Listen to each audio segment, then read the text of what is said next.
Nous avons commencé à discuter avec Olivier il y a maintenant 1 an sur son projet. Donc c'était en 2018. Et donc Olivier est venu me voir pour m'informer qu'il avait en tête de préparer un tour du monde avec ses enfants et sa femme, hein, tout en famille. Et donc un tour du monde en bateau, mais pas simplement dans l'optique de faire un tour du monde, mais dans l'optique d'aller à la rencontre des gens, de lancer des actions caritatives et d'aider les populations locales, en plus avec des valeurs autour de l'environnement, du fait de faire découvrir aux enfants la dualité entre le bateau et l'avion. Donc honnêtement, j'ai trouvé ça vraiment super comme projet, je l'ai encouragé à le développer. Alors après, ce qu'il me disait, c'est il venait aussi me voir pour m'informer qu'il allait commencer à prendre des contacts au sein d'Airbus pour avoir le support d'Airbus pour lancer cette initiative. Et là, j'avoue que j'étais un peu plus sceptique. Et en fait, il est revenu, c'était au début d'année, c'était en 2019, avec Apitoussi, c'est-à-dire le projet était réellement lancé, il avait été couronné de succès dans ses initiatives, et ce qui montre que, en fait, pour les gens en fait, qui ont des idées, qui prennent des initiatives, eh ben, c'est possible. On peut avoir accès en fait, à des top managers et on peut avoir du support pour développer ses idées. Donc c'est déjà quelque chose de très positif, je pense, au sein d'Airbus. Oui. Et pour moi, c'était aussi les retours de le premier voyage d'Olivier au bateau et les retours les discussions qu'il a eu là-bas avec sa famille, avec les gens sur place. Et cette motivation pour l'aviation de les gens là-bas. Et aussi de voir le happiness de cette personne là-bas. Et pas un peu comme chez nous où le happiness est pas vraiment très bon dans les boulots. Après, avec Félix, on s'est dit, bon, bah, une fois que le projet Apitoussi a été lancé, comment supporter davantage Olivier. Donc, première chose qu'on a fait, c'est de présenter Apitoussi à nos équipes. Donc, moi, je l'ai fait pour mon équipe, celle où Olivier dont Olivier fait aussi partie. Et ce qui a été, en fait, tout de suite, pour moi, un premier signal, c'est spontanément, en fait, les gens ont montré de l'intérêt, ont commencé à poser des questions. Il y a des gens qui ont tout de suite commencé à proposer « Ah oui, moi je peux faire ci, moi je peux faire ça ».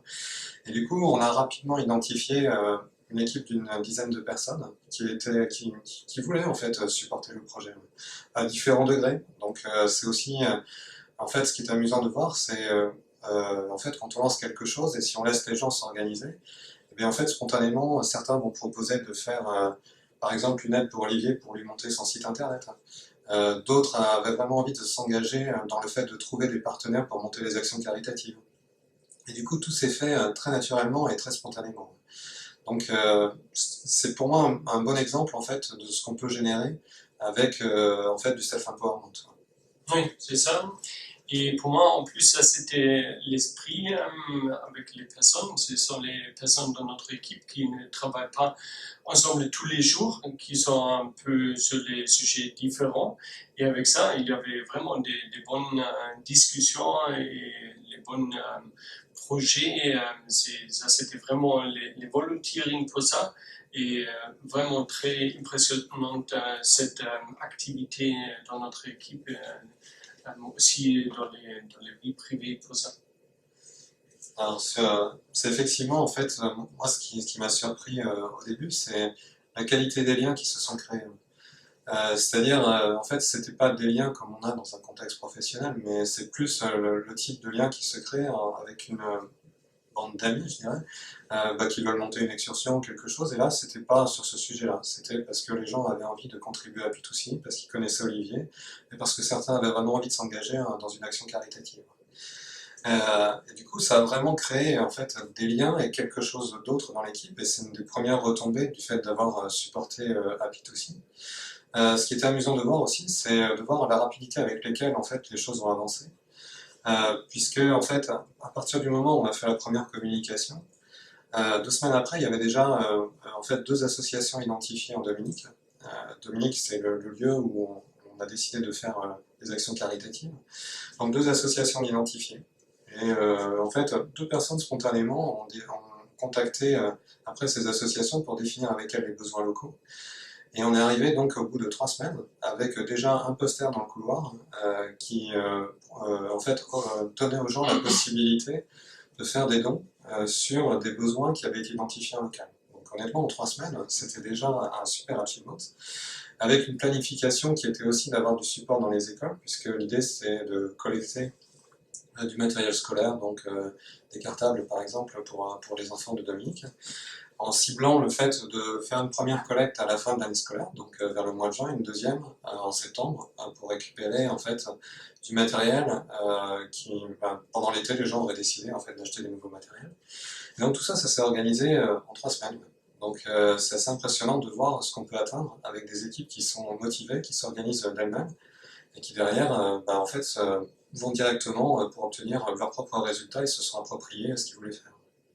Oui, et ça c'était aussi des personnes vraiment très jeunes de notre équipe qui fait la formation ici chez nous. Ça c'était très impressionnant, cet engagement sur ça. Et je pense aussi finalement, si Olivier est là-bas et les retours vraiment sur les actions caritatives, je pense que c'est vraiment très impressionnant pour tous les gens qui étaient là et faire des supports. Et avec ça, je pense que c'est vraiment très fort pour tous les gens de voir qu'est-ce que les gens sur place vont faire avec les sujets qu'ils ont donnés, mais aussi la passion des gens là-bas. Si Olivier fait les explications sur l'aviation, je suis très content que c'est très fort pour nous, mais aussi pour tous les autres. Oui, et avec ça, je pense un bon voyage avec Olivier et sa famille, et un bon retour après, et, toujours un très safe trip pour tous les temps.